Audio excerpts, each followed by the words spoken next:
Obreros con salarios bajos, que no alcanzaban a cubrir sus necesidades básicas, abusos de los patronos, horas de trabajo excesivas. La revolución del proletariado era inminente.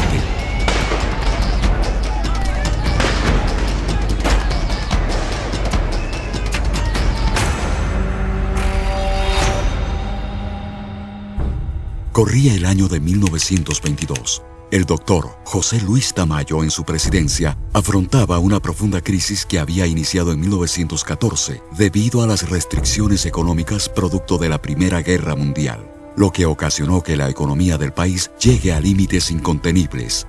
Y fue precisamente en 1922 cuando la falta de divisas hizo que la crisis se agudice, debido al exceso de importaciones y la carencia de exportaciones.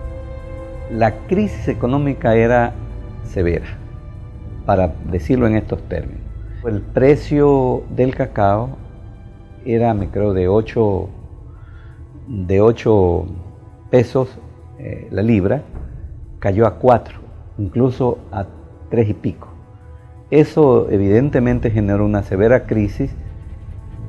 Los sucesos anteriores al 15 de noviembre de 1922 marcan un clima de tensión muy fuerte, tanto para el gobierno como para el pueblo. Y empiezan a darse manifestaciones de descontento en distintos sectores.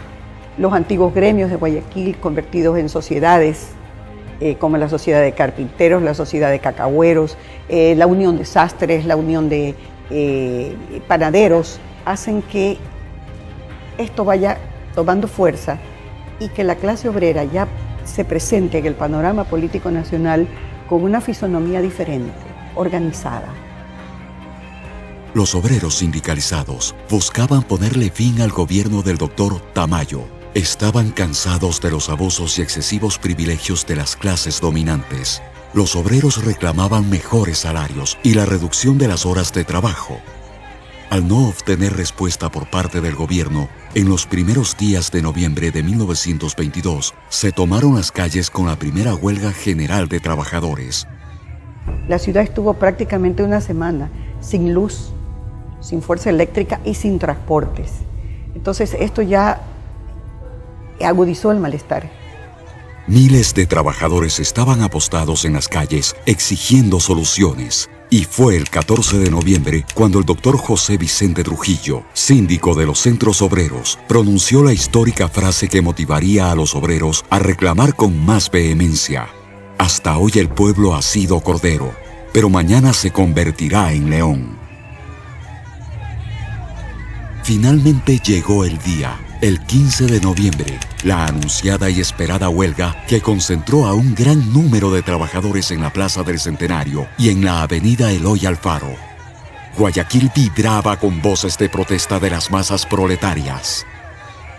Y el 15 de noviembre se organiza la masa obrera para salir camino a la gobernación en una manifestación reclamando la libertad de sus compañeros y reclamando al mismo tiempo los 3 puntos básicos de su pronunciamiento. Primero, la libertad de los presos. Segundo, el alza de salarios y disminución de las horas de trabajo. Y como tercer punto, asesorados por sus síndicos, que eran el doctor José Vicente Trujillo y el doctor Carlos Puy Vilazar, piden que la divisa, el precio del dólar baje de $5 a $3. Si se hubiera sentado a dialogar como el doctor Puy Vilazar planteaba, que era una mesa de negociaciones donde se ponga en juego todos los temas que se estaban tratando, no hubiese sucedido en la masacre del 15 de noviembre. Pero desgraciadamente la orden que se dio para que se proceda a sofocar a sangre y fuego a los obreros que se habían declarado en huelga en Guayaquil, hizo que la noche del 15 de noviembre ¿no? se diera la epopeya más, digamos, más grande y dolorosa que se recuerda históricamente para los trabajadores ecuatorianos. la fuerza pública abrió fuego en contra de campesinos, zapateros, carpinteros, albañiles, vendedores que estaban presentes en la marcha. Los uniformados disparaban ráfagas de ametralladoras sin cesar. Unos huían, otros buscaban con qué defenderse, pero la masacre fue inevitable. Dos sitios donde se depositaron cientos de cadáveres. Un sitio era detrás del Cerro del Carmen, donde se abrió un oramen muy grande, ¿no?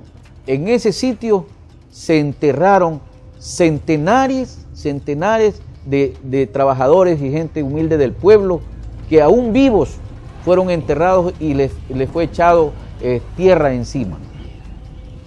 Luego, en el lado de lo que antes se llamó la Balsa Amarilla, de ahí se fondearon los cuerpos de los trabajadores.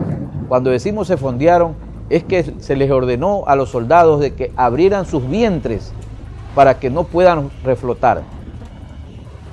Al día siguiente, hubo distintos tratamientos noticiosos por parte de los medios de comunicación de la época. Algunos fueron acallados. Otros publicaron la noticia a su conveniencia, mientras el resto se limitaron a narrar los sucesos desde su perspectiva. Historias como esta no deben olvidarse para que no se vuelvan a repetir. Ahora, el proletariado tiene derechos que no deben ser vulnerados.